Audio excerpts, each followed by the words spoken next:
Alright guys, CWL here again today. Sorry I'm talking a little bit quieter than normal, it's pretty early morning here, and as you can tell from the background, I've changed scenery a little bit. This is a temporary setup. Today I'm about to head to IKEA to go and get a desk so that I can go over to the other side of the room. So right now this is a bit of a temporary setup, so hopefully it's not too bad. And tomorrow hopefully we'll have a nice better one in the new house I've moved into. So yeah, just to make it clear, I'm starting full-time work next Monday. It's going to be difficult to keep the videos up, you know, the time has pretty much come for where the daily upload streak is going to at least come to an end, but I will try and still make as many videos as possible, hopefully like 3 or 4 weeks till I'll be able to do, with any luck. So we'll just have to see how it goes. I don't know how my schedule's going to work as yet. I don't know how I'm going to be able to fit things in. We'll have to see, but at least for the next few days there still should be videos coming to your front door, if that's even how it works. So let's get into it here. Firstly, I wanted to talk about some Modern Warfare stuff, the game that's coming out this year. A lot of leaks came out over the last few days.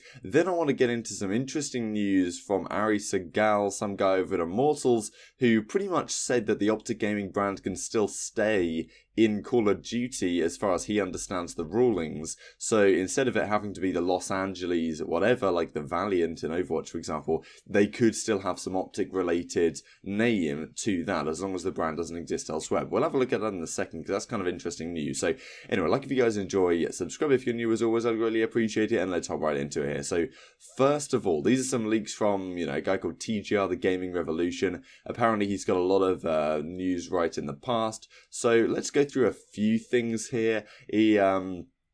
Honestly, there's not too much stuff. There is apparently kill streaks back rather than score streaks. I don't want to go into detail on that because I didn't really find a list of them. I just found like a video that was talking about them. But yeah, it's still interesting. So apparently maps are gonna have day and night variants. This is the multiplayer stuff. Apparently the big reveal is gonna place very soon after DLC 3, which I think is within about a week's time. So we'll have to see if this is legit. A pick 5 system, which I'll have a look at in a second because he drew an image of what exactly he thinks this will look like. But pick 3 perks and a rechargeable skill. Weapon attachments are a crucial part. You can pick 5 attachments for your weapon within the pick 5 system. So very interesting few things. I thought I'd just go through some of these leaks, and if you guys want to pause the video and have a look at them in more detail, then you can do. So yeah, just have a look at these things here. So fists are like 2 hits, the combat knife returns as the default secondary. You know, large map playlist planned, might have tanks in it like World at War. So some crazy stuff here. Throwing knives are back. It takes forever to scope in, apparently, with snipers. So, you know, we'll have to see how it goes for quick scopers and the like of that. And there's just some very interesting leaks here. Apparently, these are going to be what the perks are. So if you guys want to pause and have a look in more detail, then feel free to do so. These are apparently the gun perks. So apparently his source doesn't remember all of the perks, but apparently, like, you know, gun perks basically just attachments as far as I'm aware.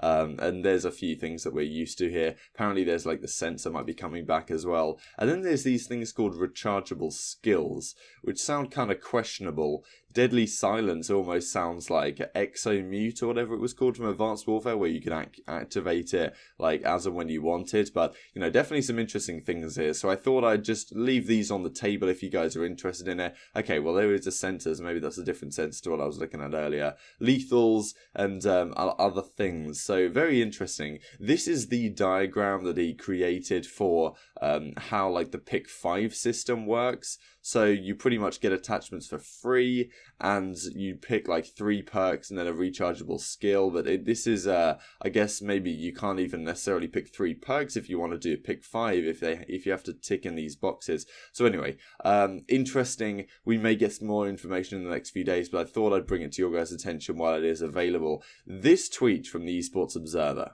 We went out aggressively because we felt that Optic as a brand and a community was the crown jewel in all of esports. Immortals CEO Segal discusses the Optic Gaming acquisition and the brand's place in the upcoming Call of Duty League. Now this is an interesting article. I will link it down below, of course, if you guys want to look at it in more detail. But this is a couple of little snippets from the article that I thought we'd look at, because these are pretty interesting. According to Activision Blizzard guidelines, all Overwatch League teams are exclusively owned by the league in a manner similar similar to the NBA and NFL. As we've talked about, this means any existing esports organizations cannot play under their existing trademark, right? So Immortals plays under as Los Angeles Valiant.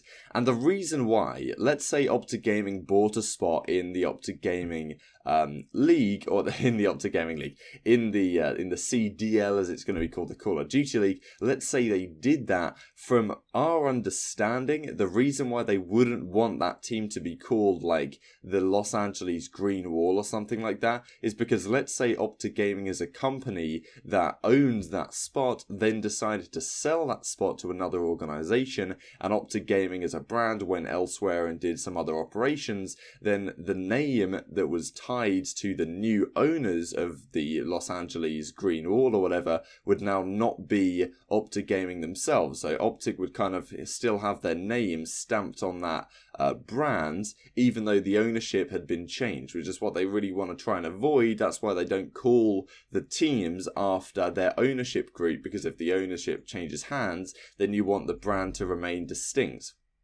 Which makes a lot of sense. But what he reckons, as we'll go on to, is that if Optic Gaming is the only, if that's their only venture and they do not do any other things, then it might still be possible, which is interesting.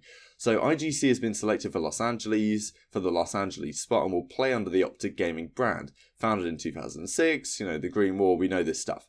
So, okay, the CEO believes that unlike Overwatch League, rebranding Optic isn't necessary as long as the trademark plays exclusively in the CDL.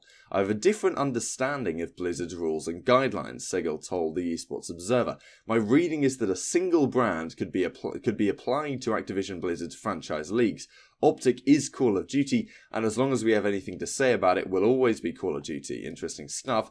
So this one as well. Beginning in 2020, assuming it follows the same pattern as the Overwatch League, the Call of Duty esports scene will be restricted almost exclusively to the Call of Duty League and related events, which would make the CDL effectively the only competitive space for the shooter franchise, which is, of course, I guess one of the downsides of franchising, and that everything is concentrated in one place, and we're unlikely to get like Gfinities and multiplayer events and UMGs and spin-offs and the like that you might see the equivalent of in something like Counter-Strike. So major players in the competitive scene include 100 Thieves, FaZe Clan, etc.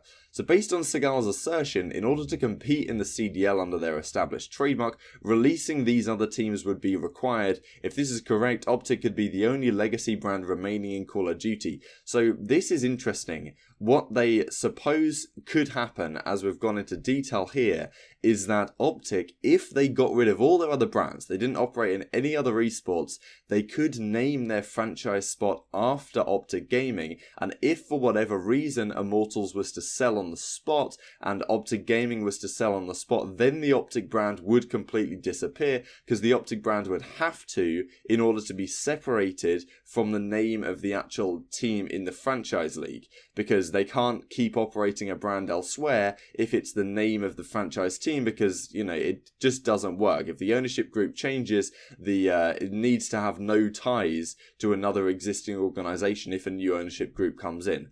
So effectively, it may be possible to keep the Optic Gaming name in the short term, but of course, really, what a lot of people are talking about here is that we look at Segal, and he is effectively talking like, because he owns the brand, he now owns like all the fans. And I feel like there's a large degree to which keeping the name Optic doesn't really mean that much when the people involved with Optic are not going to be the same people. Hector's Optic is like, that's what people are calling it right now, but that's the team that people want to support. People want to follow Hector, people want to follow Scump, people want to follow the content creators. They don't want to follow necessarily an esports team that is called the Los Angeles Optic or the Los Angeles Green Wall or something like that, just because they are called Optic, just because they're called the Green Wall, if the players are completely different. Because it's quite likely, as I talked about yesterday, that the Optic Gaming, the players on the team would want to leave to go to a different organization or to go to a different franchise spot, and then Optic could be left with a completely different team, while they could still be called Optic if, Segal is playing with the rules and finding this little loophole in this way. It's not going to have the same fan base as the current team has. It's not the same thing for fans, and I'm not sure that he necessarily understands that because you bought the spot, you don't necessarily buy the fans along with it. So anyway, let's go on to the Pro League for yesterday. Firstly, Gen.G beat Elevate 3-1 fashion. Pretty interesting series here. Gen.G came out really strong in the other couple of maps, but it was very, very close in the respawns. Like, impressed with Elevate, to be honest. They're an interesting damn team. Believe played really well, and you know, I'd look more at these plus minuses necessarily than the KDs, because it can be a little bit skewed. We'll have a look at that a little bit more when we go on to the Envy series at the end of the day, the Envy versus Optic series. So yeah, Gen.G closing out kind of a meaningless series at the end of the day. Both teams have already qualified, but yeah, Envoy is just something else, isn't he? Then this second match was very, very important. Reciprocity Heretics. Heretics get the better of them on map number 1, Hacienda, but every other map goes the way of Rec, and it was very, very close at times. They nearly lost a 5-1 comeback in the search. In the control, it really came down to the wire, but then in the hardpoint, Dylan just decided it's time to take over the game. Him and Denz had great series, and Alex as well in the search and destroy was very, very strong indeed. So impressive stuff from these teams. Also to look at this, because this is going to be important when we lead into tomorrow. So Reciprocity and Midnight right now, sitting at both 11-10, kind of spoiled the next series we're going to be looking at, but regardless, they're both at the same record. The key point is that Reciprocity versus Midnight in the head-to-heads, Reciprocity lead it 2-0, which means that if the teams are tied on record, Reciprocity will get 4th, which effectively means that all Rec have to do is beat Elevate on Friday, not tomorrow, because tomorrow's Independence Day, so Friday is going to be the next day of action. But all Reciprocity have to do is beat Elevate, and they qualify for the playoffs in 4th place. If Midnight lose to Envy, they automatically don't make it through. I think they play Envy. And if they beat Envy and then Reciprocity lose, then they will get through. So just to make that clear, this is their series, then E-United Midnight. Very close in the search and destroy at times. I thought this was going to go the other way.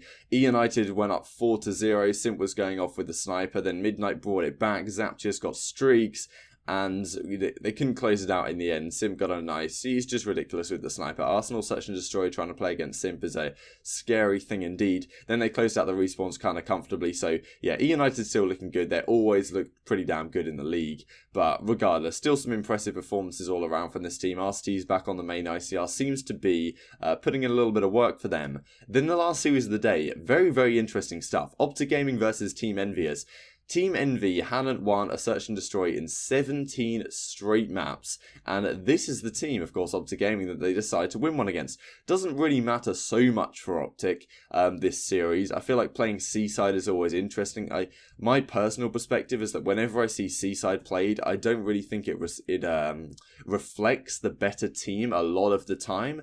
I think that pretty much this is, I'd need to look into the stats, but I'd be interested to know the correlation between winning a Seaside hardpoint in a series and winning the series. I reckon it would be lower than the other maps, because I just don't think it represents who the best team is most of the time. And that's not just for this match, that's for pretty much any match I watch, because it's so hill dependent and it's so rotation dependent. It comes down to very few sets of gunfights the entire time that will win you a game, so I don't think it's as good as other maps. But regardless, Envy still do very, very well. They win map number 1. Assault had a fantastic series, which was really typical for their dominant run last year when they were on Evil Geniuses and won champs. But yeah, then they win the search and destroy in a 6-5 fashion, take down the control. Impressive stuff from Envious. These are tomorrow's series, or not even tomorrow even. Actually, yeah, they will be tomorrow's series. Friday, Elevate Reciprocity, Midnight Envy, Gen.G Heretics, E-United versus Optic Gaming to close out the week. So exciting stuff. Hope you guys enjoyed the video. Like if you did, subscribe if you're new as always. Thank you guys so much for watching as always, and I will see you next time.